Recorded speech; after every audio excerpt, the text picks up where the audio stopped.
Čau všichni kluci a holky. Takže dneska je to úplně nejlepší den celého mého života. Já dneska 10.5. 2017. Já nevím, proč to pořád říká. Ale prostě konečně natáčím na video. Takže je to nejlepší den mýho života. Jo. Majke tam. Teď jsem venku. Teda nevím, proč vůbec jsem venku. Přitom bych měl doma hrát na počítači. Vole, paří GTA 5, vole. Ale to je stejně jedno.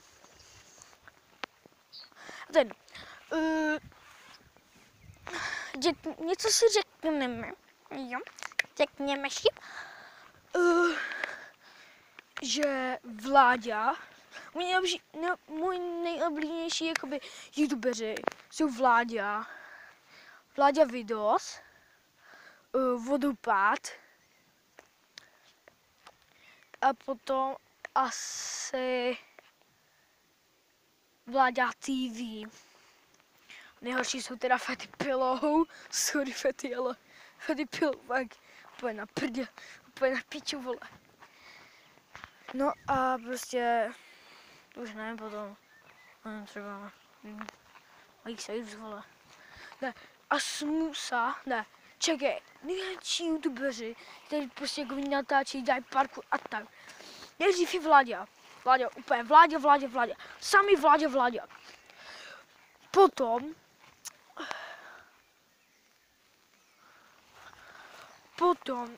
je tady parkourista na všechny 4 mají kapsle, vole. A potom je Smusa. Nejlepší video od Smusy, když starým dělali parkour.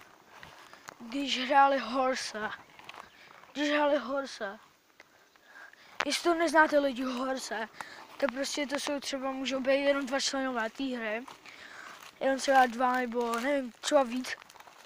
Ale jeden něco udělá a ten druhý ho musí napodobit.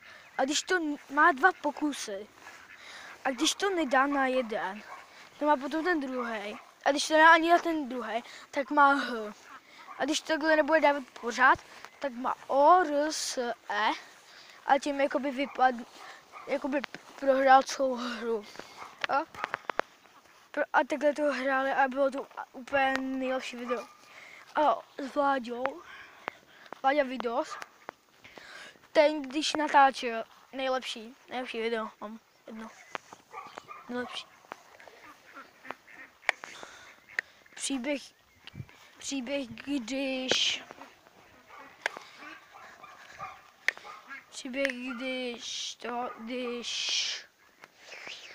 jak to jakoby říct, já nevím, jak to říct. Když jel taxikem, prostě. To bylo pak jako fakt nejlepší. Jo, takže čus lidi a doufám, že dáte hodně odběratů, hodně lajků a doufám, že se uvidíme ještě příště. Tak čus. Jo, šefe. What's up, man?